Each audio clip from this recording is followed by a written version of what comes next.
Welcome back to From the Ground Up, Building a Brand New Business. I'm Bianca Miller-Cole, and today we're going to be talking about the vision.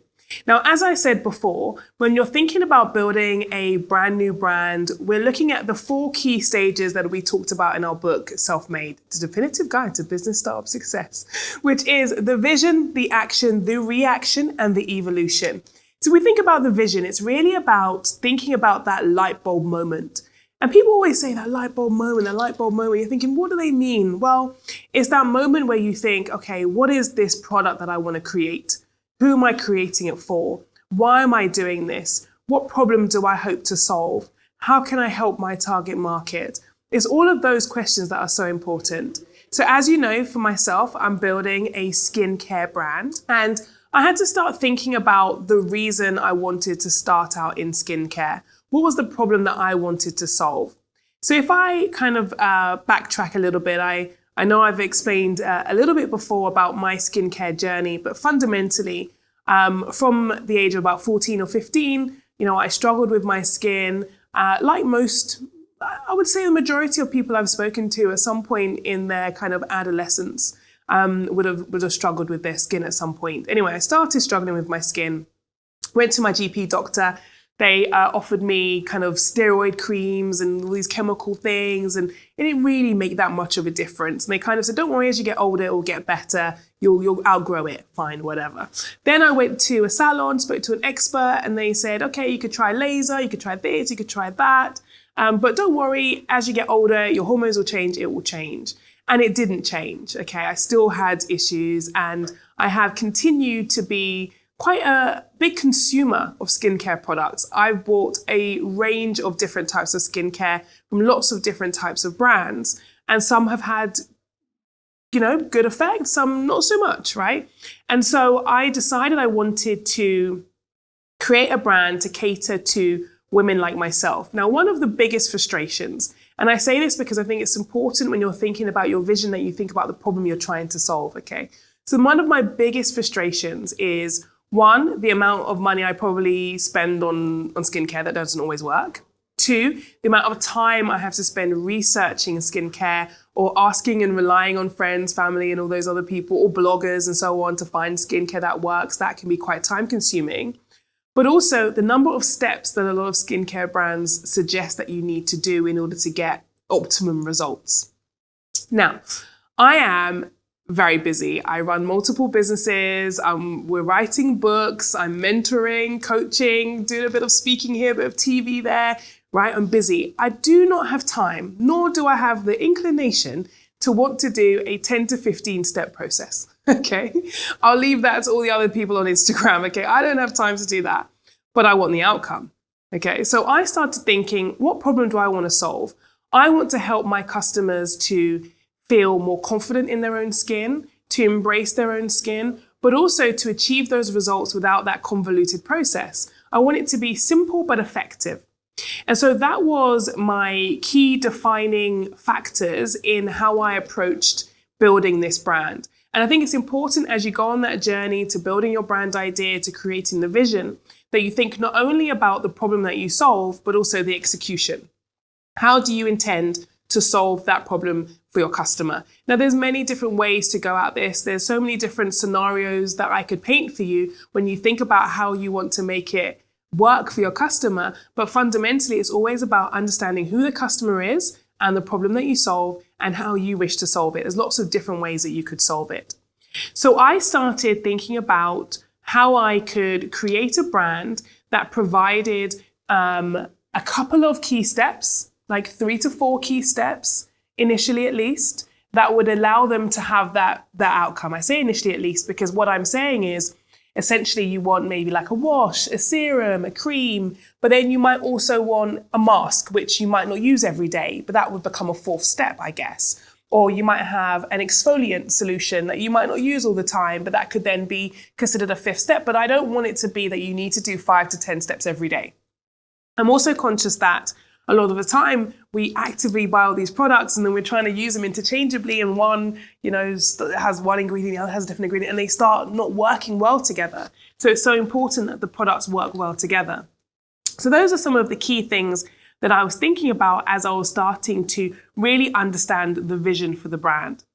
Now, in most business books, they'll talk about the marketing mix. They'll talk about the 4 Ps: product, price, place, promotion, okay? And those things are important, but I also want you to be just really delving into the problem. What is the problem that you solve, and how do you solve it for your customer? And as you start thinking about the problem and extrapolating what that problem is, it will enable you to have better conversations with potential manufacturers. Once you understand the problem you plan to solve, it enables you to go onto Google, go onto the internet, start looking for manufacturers, start looking for factories, and start having those conversations with them. Now, I'm a big believer in just going at this as a customer, as a consumer. And so I know that when I started Bianca Miller London as a hosiery brand, I remember going to the factory and saying, hey guys, I want to create this hosiery brand with 8 shades of nude for every woman of every skin tone. And I want it to look like an oiled leg on a good day. And they were like, Bianca, this is not a technical term. And I'm like, I know. I want an oiled leg on a good day, an oiled leg effect, right? And by doing that, it enabled them to understand what I wanted the finish of the material to be like. I wanted to ensure that if a customer had it on their legs, that it didn't then affect the tone of their skin tone shade. I wanted it to be complementary. I wanted it to be a sheer adornment as opposed to replacing their skin tone, right? I wanted to ensure that in the sunlight, it didn't go gray and shiny or go that weird gray color that often happens with brown colored skin tone tights. I wanted to make sure that it gave them that lifelike sheen. So that was the conversation I was having with the manufacturer. And finally, we worked together to create that material composition that gave that effect. So similarly, for me, going to thinking about what I want from a product is so important that you as the consumer as well of that product, thinking about the problem you solve, what do you need it to do at every stage to make you feel happy? Because if you're putting your name to this and I am mine, I want to make sure that I feel confident that when I put it out there, it represents me and it represents something that I would be happy to buy as a consumer, but also that I'm happy to sell. So when you think about building the product, you want to think about what sort of texture do you want it to have? What sort of outcome? What are the steps? How do those steps work? Is it a day? Is it a night? What are the different ways that your customer will interact with that product? And so I'm thinking in my mind, and this is just currently, obviously going on the journey, that I want to have a product that is cleanses the skin, makes it feel clean and fresh and takes away the day's dirt, right? Then you want something that is like a serum or an oil that helps to kind of fortify the skin, give some really great ingredients to make the skin feel great and nourished, and really helps with kind of just with a few key things. For me, those key things are hyperpigmentation, surface, acne, spots, and so on. So those are the key things that I'm thinking, okay, that's what I want the product to do. Then you want a cream, right? You want a cream that moisturizes, that gives you that extra moisture into your skin and protects your skin. So those are the kind of key factors. So by me defining what I want from each product, it helps me to have a better conversation with the manufacturer to say, this is what I hope to achieve. What do you have? Well, this is what I want to achieve. How can we create it? And in some scenarios, there will be factories that already have those products. And so you might want to tweak it, you might want to refine it, you might want to work with them on it, or you might be happy with what they have, and then you're just going through that branding process and communicating that with your customer. But it's so important that you have the vision. What does that brand do for your customer? How is it going to help them? How do you articulate the problems that it solves to your end consumer, to your possible customers, and so on? And how do you build a brand that you are confident in, that you are happy to use? And that is the journey that I think is so important. And there are a few key things you need to be able to answer. So here they are. What benefit does the customer want from the product? What problem must the product solve? Where and how will they use the product and why? How will the name, color, and size appeal to the customer and why? And what makes it stand out from the competition? Now, you could work with your expert Fiverr freelancer to help you with that research, to look at the market, to understand the product solutions and so on. And that might help you to really have that clarity over what it is you want to achieve and how to approach this when you are speaking to those factories. Now, I'm going to give you a bit of a checklist, and I think this checklist is really important to helping you to build the brand vision. So here we are. Here are some of the questions I want you to take away from this episode to help you in creating your product-led business. Number one, what benefit does the customer want from the product? What problem must it solve? Where and how will they use the product and why? How will the name, color, and size appeal to the customer and why? And what makes it stand out from the crowd and out from the competition?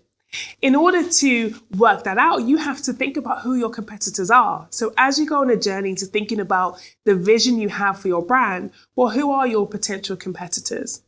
What are they doing for the customer to solve a similar problem? And believe me, for some of you, you'll be thinking, oh no, there's too much competition out there. There's too much competition. People have done it before. Let me tell you now, right? I always think about the bread aisle. When people say this to me, I think about the bread aisle in a supermarket. And there are so many different types of bread there, and they all sell because they all have a different type of customer that they're targeting the bread at. Maybe it's the granary bread, the white thick slice bread, the organic bread, the rye, the gluten-free. Like, there's always lots of different bread, but you have to think about, how does your bread stand out? So whatever your product is, what is the vision you have for it and how would it stand out? And I think competition is a good thing. It shows that there is a market for it. People are buying it. So what do you need to do to make sure you're thinking about the vision you have for your brand and how you can make that vision a reality? Thank you again for joining me on this week's episode of From the Ground Up, starting a brand new brand. Thank you again for Fiverr for doing this in conjunction with me. It means the world to me, and it's been fantastic to start building my effective team of Fiverr freelancers to help me on this journey to building this brand from the ground up. I'll see you next time.